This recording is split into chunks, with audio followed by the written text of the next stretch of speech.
Hi, I'm Wes Allen with DM Tales, and today I'm going to be talking about a dwarven confectionery. Let's take a ride.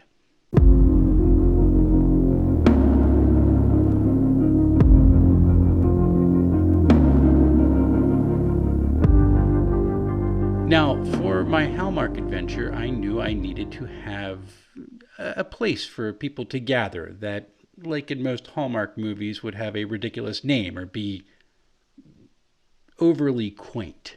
This made me begin to wonder, what exactly is a pickled cookie? Because cookies are not something that you ordinarily pickle.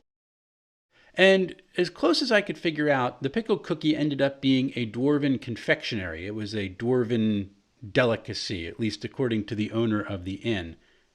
And years ago, he had acquired a small jar of these things and offered a free night of lodging to anyone who ate any one of the cookies.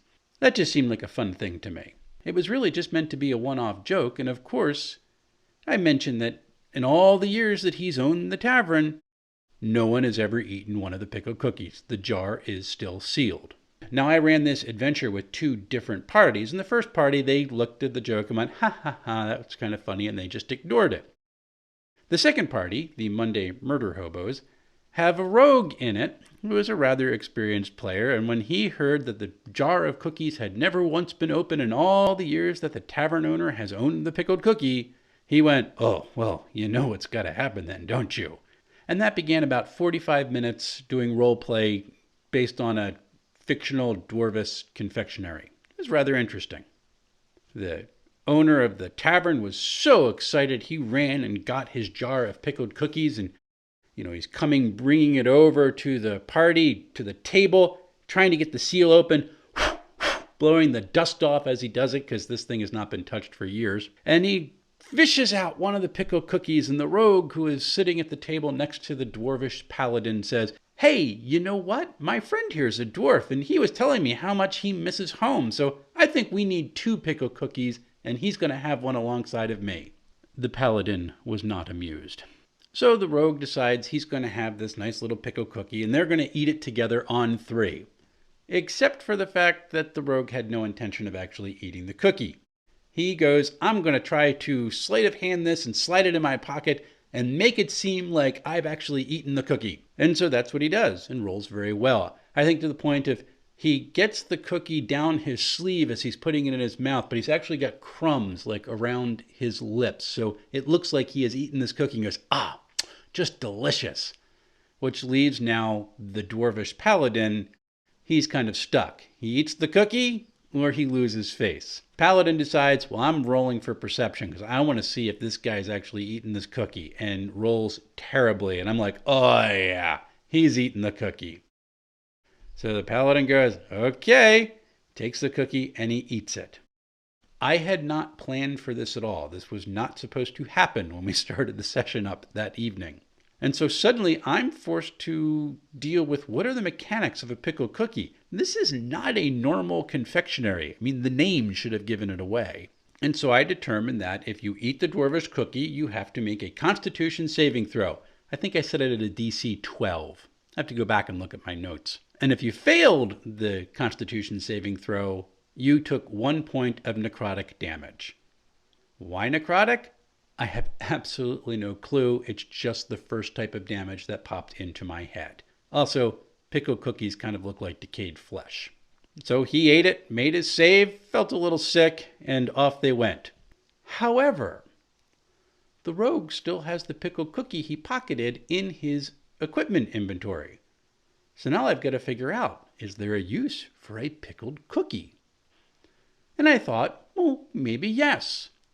So going beyond just the dwarvish delicacy aspect of it, I came up with a whole mythology as to why these things were created in the first place.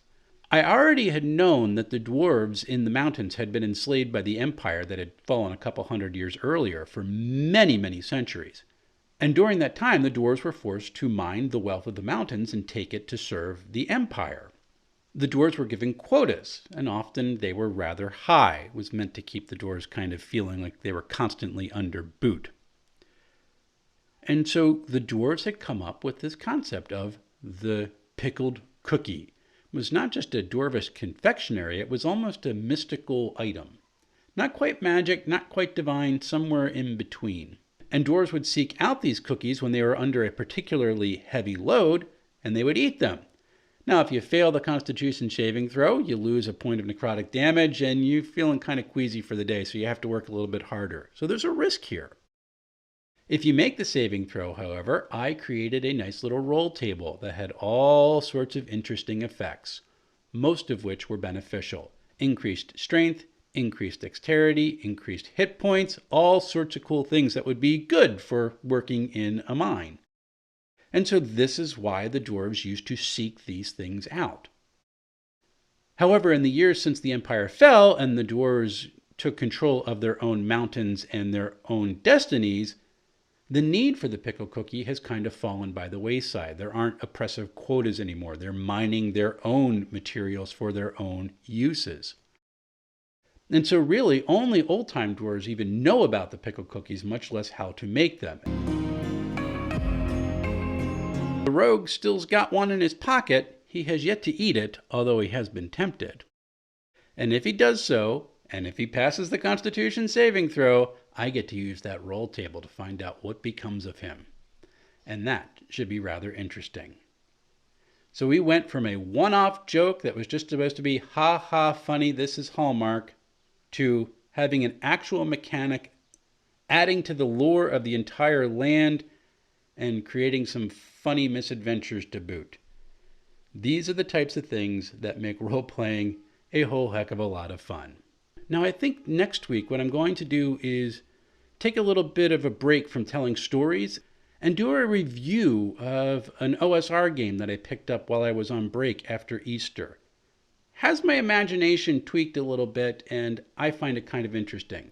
I'm hoping to run a test run through in a couple of weeks with some friends of mine, and I'll see how it works out. But I wanted to share it with you in the meantime. Until then, happy playing, everyone.